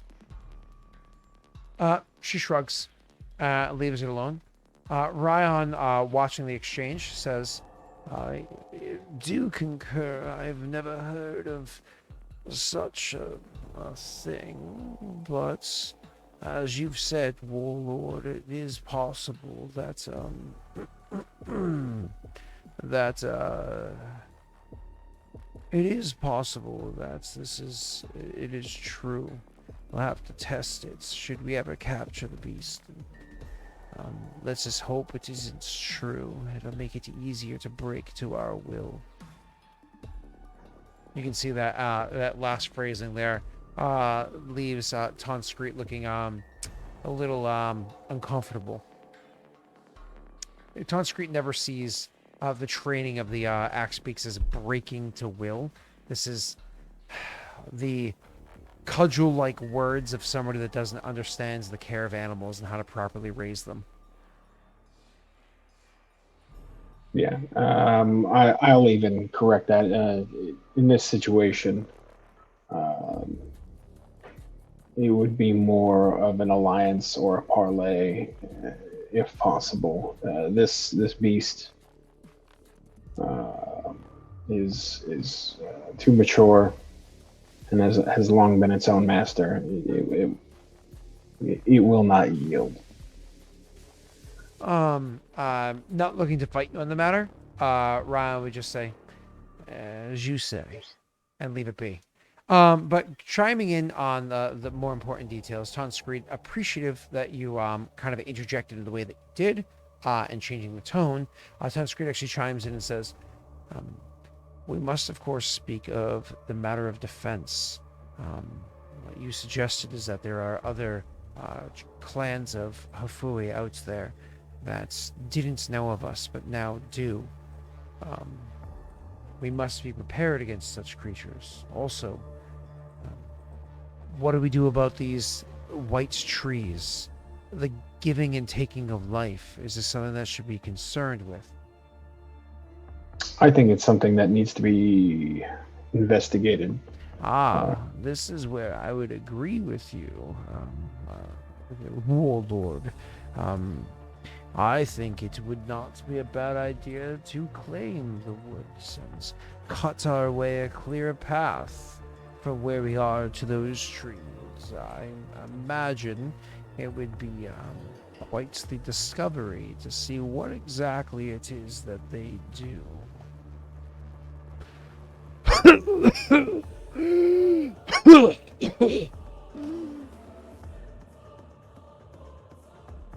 Old man. How many times do I have to tell you? Honey tea. On that, we are agreed, although finding a way to deal with the swarm of sprites will be the challenge. As far as defending against the unknown tribe of halfway, they carried steel weapons, and they understood man tongue. So that implies that they can be reasoned with and traded with. They didn't seem to have any connection and even a slight fear of entering Eldamar. So I can't believe that they are on good terms with the tribes of Hafue that are on our borders. This is something we may be able to manipulate. If we can instigate a animosity between the two tribes, we may be able to capitalize on both. Shala says, find a way. I'll find what I can.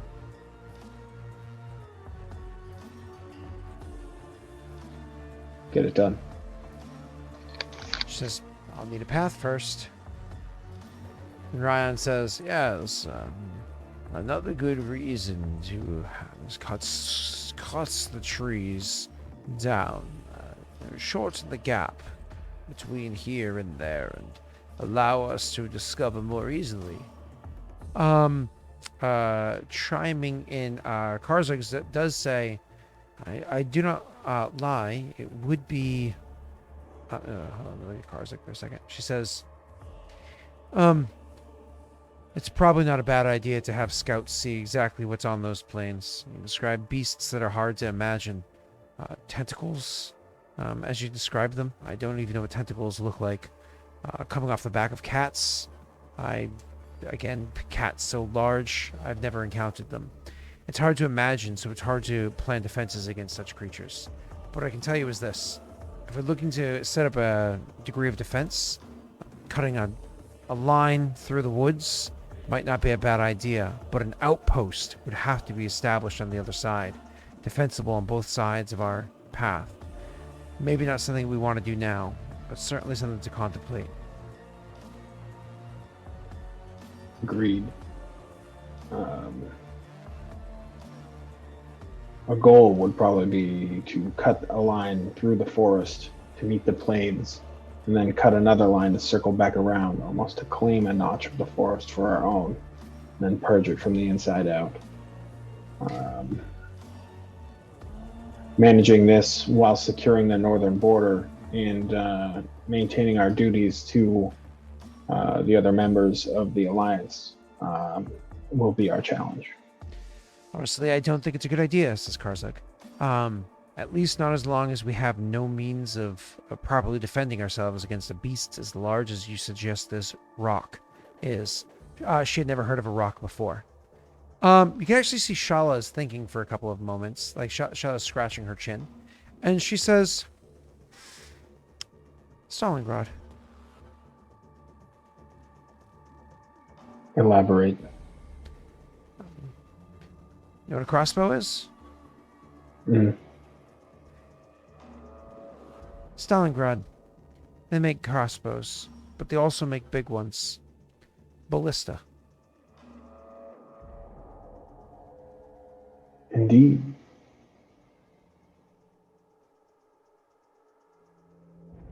Interesting.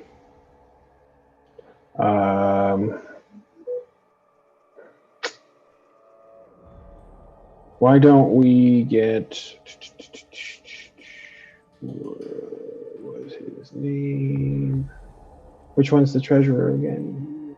Where's my sheet? Ivan. Somebody contact Ivan and tell him we need ballistas priced out. Shala says, they're far.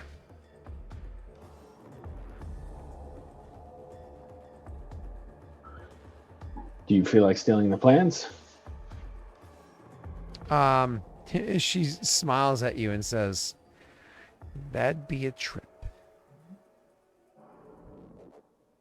I wonder if Tessel can create them. Again, Karzug, always willing to be verbal, says, what is Stalingrad? I've never heard of this. And chiming in as well, Tonscreed also says, what is Stalingrad? Shala looks around the table as everybody's looking at her. She's seeming to be the only one that knows what it is. She's like, a family to the west. Of course, from your perspective, Nick, the west is, Eldamar.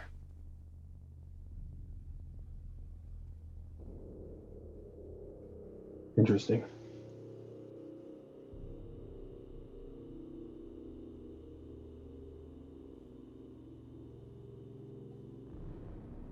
Either way, but let's keep this ball rolling then. I think we have a good source of action. To be frank, I think the rock is out of our reach for quite some time. The Hoofboy, what the hell's his name? Eric chuckles at that, like literally laughs, and then kind of slows down and coughs twice as he realizes it wasn't meant to be a joke. Yes, it's a bird, and it's big, and it flies. But, anyways. Yes. So moving forward, I think claiming the White Woods will be our first reachable goal. Important as I'm sure this is because of your curiosity, she says, while definitely directing that at Warlord Naren, not wanting to be disrespectful. She looks at Ryan as she says it.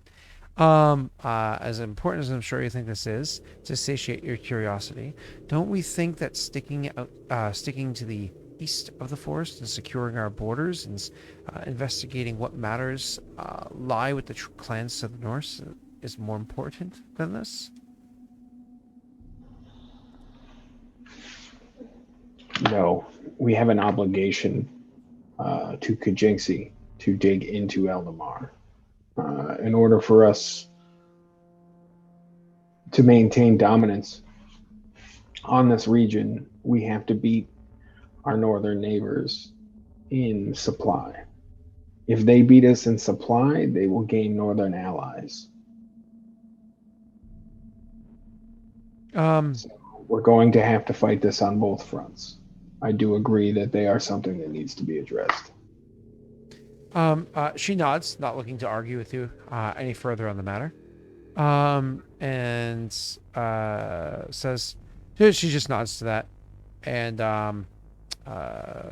it'd be Ryan that says, then the primary focus is for us to start cutting into the woods. Good. I've long been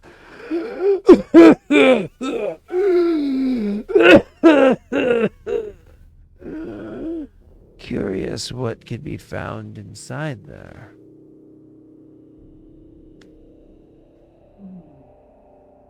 Aren't we all? Does anyone else have anything of value to add?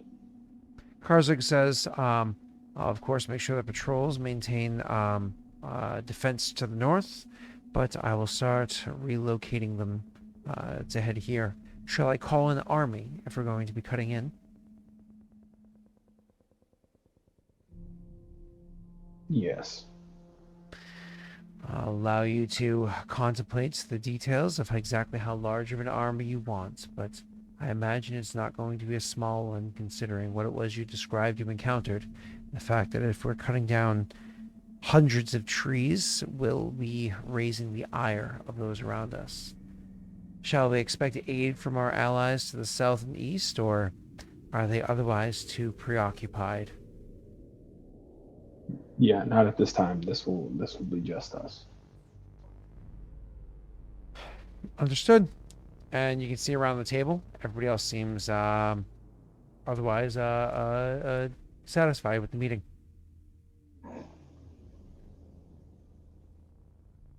Dismissed.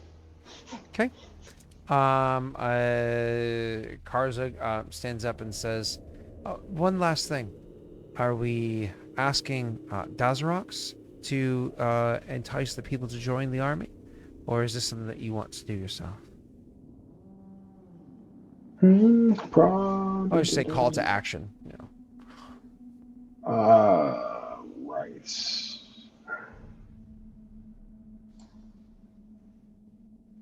I'll have to think on that.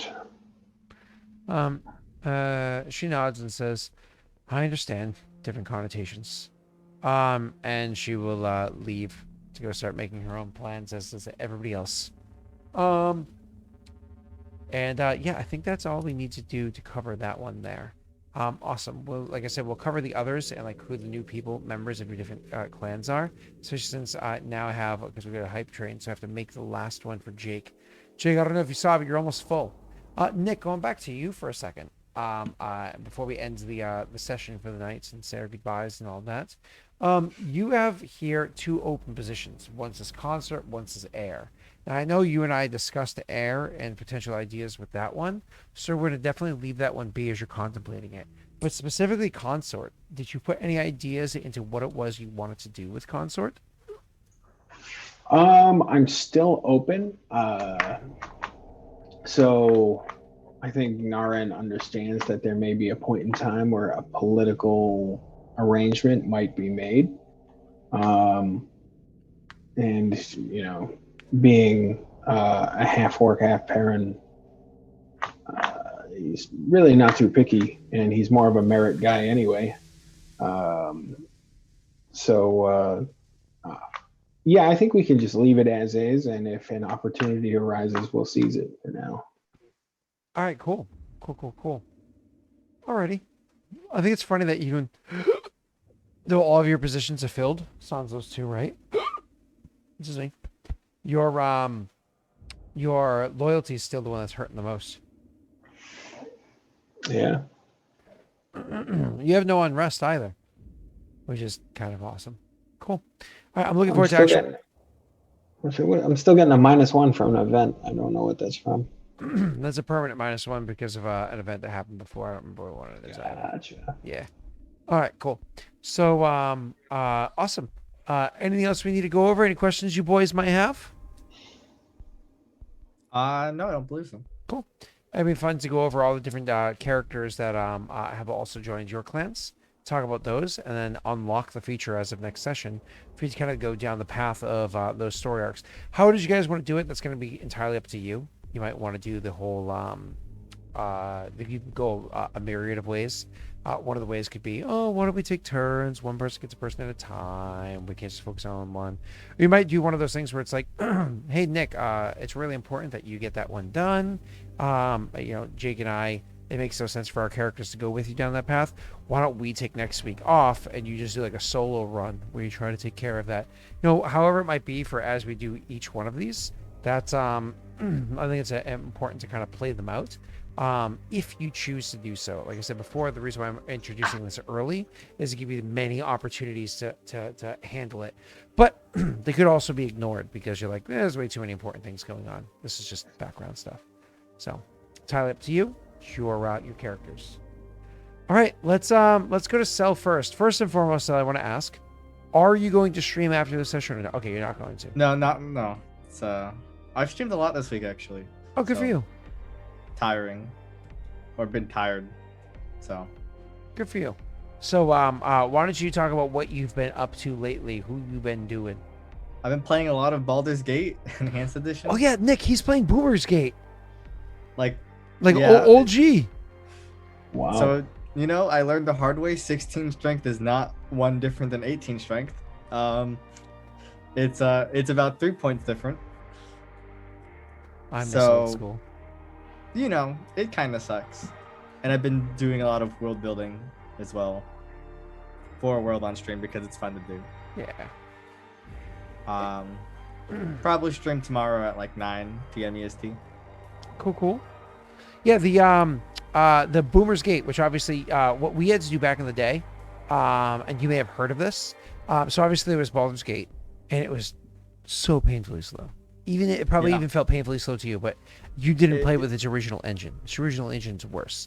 And there was an expansion to it, which is amazing because you're already past the painfully slow parts. But it's still like a terrible old engine.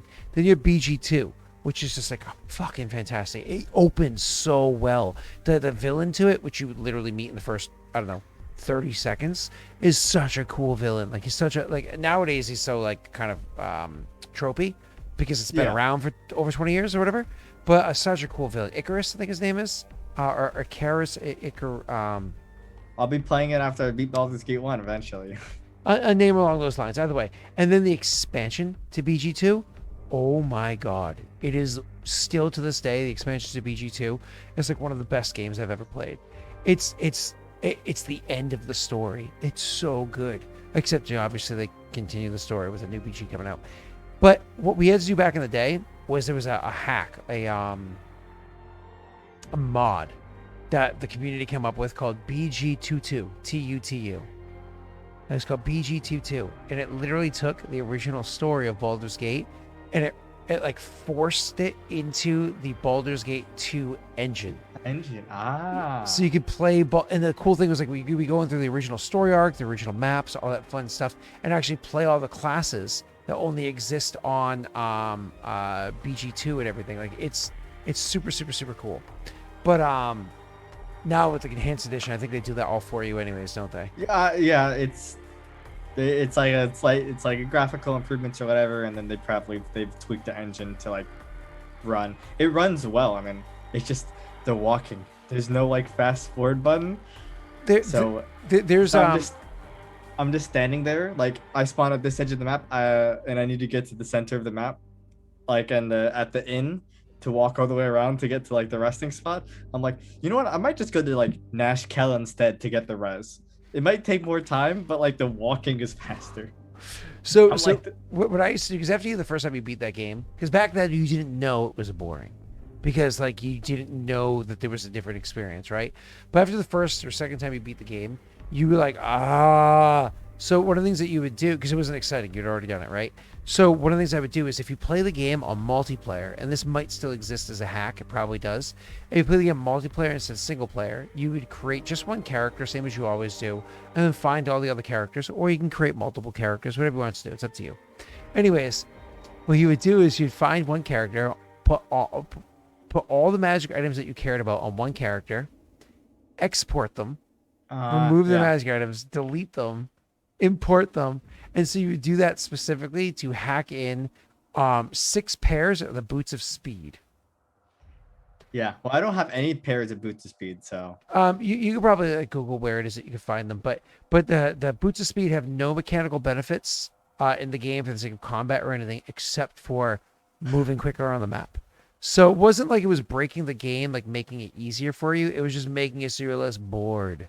So, but I do have to ask, at the very beginning of the game, did you find the Ring of Wizardry, and did you find the Ring of Protection +1, and did you find the Girdle of gender switching? No, I got the Ring of +1. Dude in my chat was like, I'm not gonna on the rock. Yeah. He's like, hey, on this map, hey, stop, go up. I'm not gonna give you 2 minutes because I was like, hey, no, like, don't tell me like where all the stuff is. I want to kind of just play the game, right? He's like, I'll telling you this because you'll need it. Okay, so hey, pay no attention to me. What's up? Glad you found your way here. So listen, I'm going to spoil back to this. Go back to the Friendly Arms Inn. When you first come into the southern part of the map, go just a little bit to the right or east of the walking path that you appear on. Over there at the base of a tree, to the left-hand side, around the base of a tree, like the roots or whatever of a tree, you'll see it like light up or whatever. There's a ring of wizardry that's there. You want to find that. That doubles the number of first-level spells one of your arcane casters can have. Oh, that's good. Well, yeah. One of the old cheats to the game was you would choose a wizard that was a specialist, because you get 1 extra casting, so you get 3 first level spells instead of 1. Well, that ring made it so they had 6. A lot of wild magic gonna get used then. Well, getting called out. You were on the screen.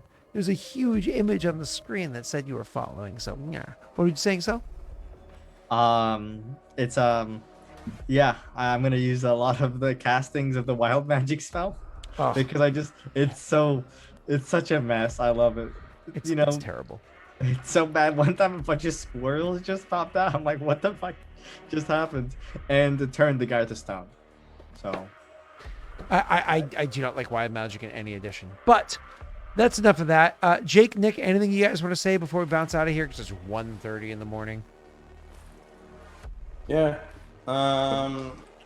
Don't forget, tomorrow is the last. Oh, tomorrow for me. Wednesday morning for you guys. Tomorrow is the last episode of Planeswalker before we end. So we're finishing up a long story. Don't know what's going to happen. Hope Scott doesn't just screw us because he enjoys that type of stuff. So He does.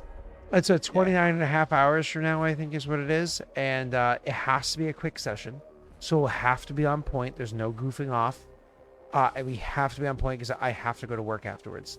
So I can only spare 2 hours. And that makes it so I have exactly half an hour to leave for work to get to work on time. Very important.